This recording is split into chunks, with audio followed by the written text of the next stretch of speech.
क्या आपने कभी सोचा है कि एक भक्त की पुकार इतनी शक्तिशाली हो सकती है कि स्वयं महादेव धरती पर उतर आएं? क्या ऐसा संभव है कि शिव स्वयं अपना धाम छोड़कर अपने एक भक्त की जान बचाने के लिए कावड़ यात्रा के बीच प्रकट हो जाएं? ये कोई कहानी नहीं, ये एक ऐसी सच्ची घटना है जिसने हजारों लोगों को कांपने पर मजबूर कर दिया। स्थान था बाबा बैजनाथ का पवित्र धाम और समय था श्रावण मास की पावन कावड़ यात्रा, जब हजारों श्रद्धालु बोल बम के जयकारों के साथ शिव को जल चढ़ाने जा रहे थे। तभी हुआ कुछ ऐसा जिसने सभी को स्तब्ध कर दिया। एक कावड़िए की जान खतरे में थी और कोई नहीं जानता था कि अगले कुछ पल में ऐसा चमत्कार होगा जिसे देखकर लोगों की आंखों में आंसू और रोंगटे खड़े हो जाएंगे। तो क्या वाकई महादेव खुद पधारे थे अपने भक्त को बचाने? क्या ये कोई दिव्य लीला थी या भक्त और भगवान के रिश्ते का प्रमाण? आइए जानते हैं वो रहस्यमयी घटना जिसने पूरे बाबा बैजनाथ धाम को झकझोर दिया। उत्तर प्रदेश के बलिया जिले का एक छोटा सा गांव रघुवीरपुर। यहाँ की गलियां आज भी मिट्टी की सौंधी खुशबू में भीगी रहती हैं और लोगों की जिंदगी बेहद सादा लेकिन भावनाओं से भरी हुई है। इन्हीं गलियों में एक नौजवान रहता था, विश्वजीत सिंह। कंधों पर खेत की जिम्मेदारी और आंखों में परिवार की चिंता, यही उसका रोज का जीवन था। वो सुबह खेतों में होता, दोपहर में बैलों की देखरेख करता और शाम को खाट पर बैठकर अगले दिन की सोच में डूबा रहता। वो कोई बड़ा आदमी नहीं था, लेकिन उसकी मां शुभांगी देवी की श्रद्धा बहुत बड़ी थी। हर साल सावन का महीना आते ही वो कांवड़ उठाकर बाबा वैद्यनाथ के दर्शन के लिए निकल पड़ती। न कोई दिखावा, न कोई डर, बस आस्था। वो हमेशा एक बात दोहराती थी, बेटा, इस घर में जो भी सुख है वो सब बाबा की कृपा है। विश्वजीत मां की इन बातों को ध्यान से सुनता जरूर था, लेकिन वो खुद कभी इस यात्रा में नहीं गया। उसे लगता था ये सब आस्था और धर्म के लिए वक्त निकालने वाले लोगों के काम हैं। मैं तो खेत खलिहान वाला आदमी हूं। पर सावन 2025 कुछ अलग लेकर आया था। इस बार मां ने एक नई जिद ठान ली। इस बार तू भी चल मेरे साथ, एक बार बाबा के दर पर चलकर देख, तेरे सारे दुख हर लेंगे। विश्वजीत की जिंदगी उस वक्त उलझनों से भरी थी। फसल कमजोर हो चुकी थी, कर्जदार रोज दरवाजे पर खड़े मिलते थे और उसकी छोटी बहन रानी की पढ़ाई अधर में लटकी हुई थी। शायद यही वो वक्त था जब श्रद्धा और संकल्प के बीच की दूरी मिटने लगी। एक रात चुपचाप बैठकर उसने मन ही मन फैसला किया, इस बार कांवड़ लेकर जाऊंगा और बाबा से अपने परिवार की भलाई मांगूंगा। उसका करीबी दोस्त युवराज, जो हमेशा उसके साथ खड़ा रहता था, इस बार भी पीछे नहीं हटा। दोनों ने तय कर लिया, चलो बाबा के दरबार, चलो वैद्यनाथ। सावन का पहला सोमवार आया। भीड़ उमड़ पड़ी थी, हर ओर बोल बम की गूंज थी। सुल्तानगंज के अजगैबीनाथ मंदिर पहुंचे तो वहां पंडित हरिनारायण ने गंगा जल भरवाया, आशीर्वाद दिया और कहा, बाबा की डाक चढ़ाओ बेटा, अब पीछे मत देखना। कांवड़ उनके कंधों पर रखी गई और वहीं से उनकी आस्था, परीक्षा और एक चमत्कारी यात्रा की शुरुआत हुई। पंडित जी ने मुस्कुराकर कहा, बेटा, पूरे विश्वास और श्रद्धा के साथ यात्रा करना, बाबा हर पुकार सुनते हैं। विश्वजीत ने गंगा जल से कांवड़ भरी, उसे कंधे पर रखा और जैसे ही बम बम भोले के जयकारे गूंजे, वह और युवराज कांवड़ यात्रा पर निकल पड़े। सफर आसान नहीं था। सुल्तानगंज से देवघर तक 105 किलोमीटर का लंबा रास्ता, गर्मी और उमस से भरी हवाएं और हर तरफ भक्तों की भीड़। हर उम्र के लोग, बच्चे, बुजुर्ग, सब एक अजीब से जोश में डूबे हुए थे। कोई नंगे पांव मीलों चल रहा था तो कोई भक्ति में डूबकर भजन गा रहा था। विश्वजीत के लिए यह सब कुछ नया था, लेकिन जैसे जैसे कदम आगे बढ़ रहे थे, उसका मन एक अनजानी शांति को महसूस कर रहा था। तीसरे दिन जब दोनों दोस्त घने जंगल के सुनसान रास्ते से गुजर रहे थे, तभी मौसम ने करवट बदल ली। आसमान पर काले बादल छा गए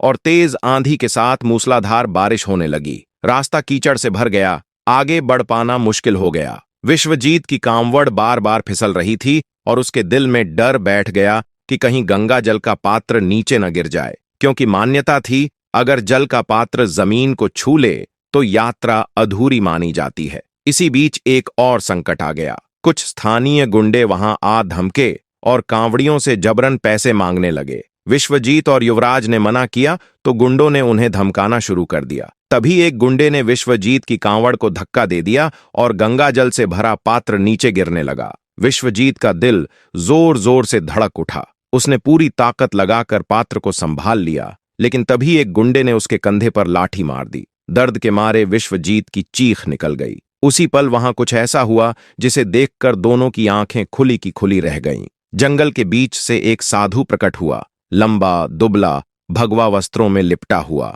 उसकी आंखों में तेज चमक थी और चेहरा शांति से भरा हुआ। साधु ने गुंडों की ओर गंभीर नजरों से देखा और गहरे स्वर में बोला, इन भक्तों को परेशान मत करो, यह बाबा वैद्यनाथ की यात्रा कर रहे हैं। उसकी आवाज में कुछ ऐसा प्रभाव था कि गुंडे एक पल को ठिठक गए। साधु ने अपनी लाठी जमीन पर टपकाई और एक पल में वहां तेज रोशनी फैल गई। ऐसा लगा मानो कोई अदृश्य शक्ति वहां उतर आई हो। गुंडों ने डर के मारे भागने में ही अपनी भलाई समझी। विश्वजीत और युवराज हैरानी में एक दूसरे को देखने लगे। साधु ने विश्वजीत की ओर देखा और मुस्कुराकर कहा, बेटा, तेरी भक्ति सच्ची है, बाबा तेरी पुकार सुन रहे हैं। इतना कहने के बाद साधु जंगल की ओर मुड़ा और पल भर में आंखों से ओझल हो गया। दोनों दोस्त स्तब्ध रह गए। यह कौन था? क्या यह कोई साधारण साधु था या खुद बाबा वैद्यनाथ किसी रूप में आए थे?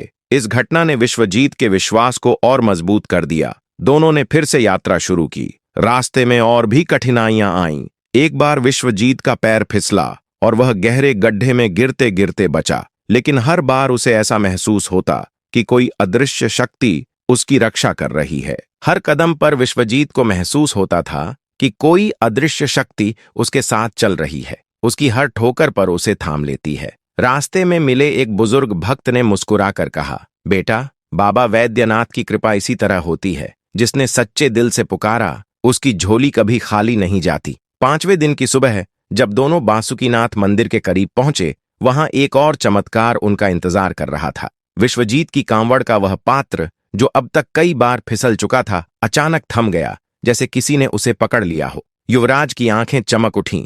विश्वजीत, देखो, यह बाबा का चमत्कार है। 7वें दिन आखिरकार वह पल आया जिसका इंतजार विश्वजीत ने अपने दिल में रखा था। वैद्यनाथ धाम पहुंचते ही उनके कानों में बम बम भोले का गूंजता जयकारा और भक्तों की भीड़ की आवाज मिली। जब विश्वजीत ने मंदिर में कदम रखा, उसके दिल में एक अनजानी शांति उतर आई। उसने गंगा जल से बाबा वैद्यनाथ का अभिषेक किया। जैसे ही शिवलिंग पर जल गिरा, पूरे मंदिर में एक चकाचौंध कर देने वाली रोशनी फैल गई। लोग हैरानी में एक दूसरे को देखने लगे। पुजारी ने धीमे स्वर में कहा, यह बाबा का आशीर्वाद है, आज यहां विशेष शक्ति उपस्थित है। शिवलिंग के सामने विश्वजीत ने आंखें बंद कर प्रार्थना की। उसे लगा जैसे कोई उसकी हर बात ध्यान से सुन रहा हो। उसने अपनी बहन की पढ़ाई, परिवार की परेशानियों और गांव की खुशहाली के लिए बाबा से विनती की। प्रार्थना के बाद जैसे ही वह बाहर निकला, एक अजनबी ने उसका रास्ता रोक लिया। वह एक बड़े शहर का व्यापारी था, जिसने कांवड़ यात्रा के दौरान विश्वजीत की निस्वार्थ भक्ति देखी थी। उस व्यापारी ने कहा, तुम्हारी भक्ति ने मुझे छू लिया है, मैं तुम्हारी बहन की पढ़ाई का पूरा खर्च उठाऊंगा। विश्वजीत को अपने कानों पर विश्वास नहीं हुआ। वह व्यापारी के साथ गांव लौटा। उस व्यक्ति ने न सिर्फ रानी की पढ़ाई की जिम्मेदारी ली, बल्कि विश्वजीत को अपने व्यापार में एक अच्छी नौकरी भी दे दी। गांव में एक नया स्कूल खुल गया और उसी साल विश्वजीत के खेतों में इतनी अच्छी फसल हुई कि घर का सारा कर्ज उतर गया। लेकिन सबसे अद्भुत चमत्कार उस रात हुआ जब विश्वजीत को सपने में वही साधु फिर दिखाई दिए। साधु ने कहा, बेटा, मैं तेरा रक्षक हूं, तेरी भक्ति मुझे तेरे पास खींच लाई। जैसे ही विश्वजीत की आंखें खुलीं, उसका शरीर कांप रहा था। उसने भीतर से महसूस किया, वही साधु और कोई नहीं, खुद बाबा वैद्यनाथ थे।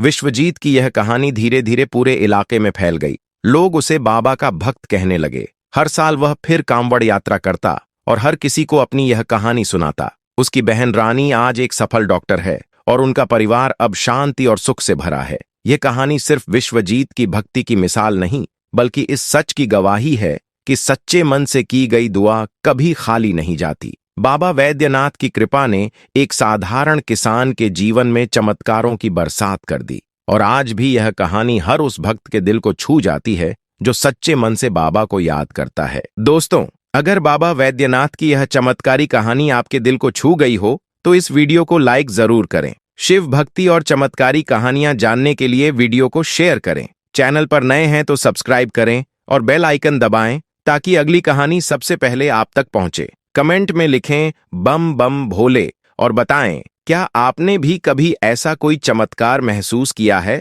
हर लाइक और सब्सक्राइब हमें और भक्ति कहानियां लाने की प्रेरणा देता है। बम बम भोले, हर हर महादेव।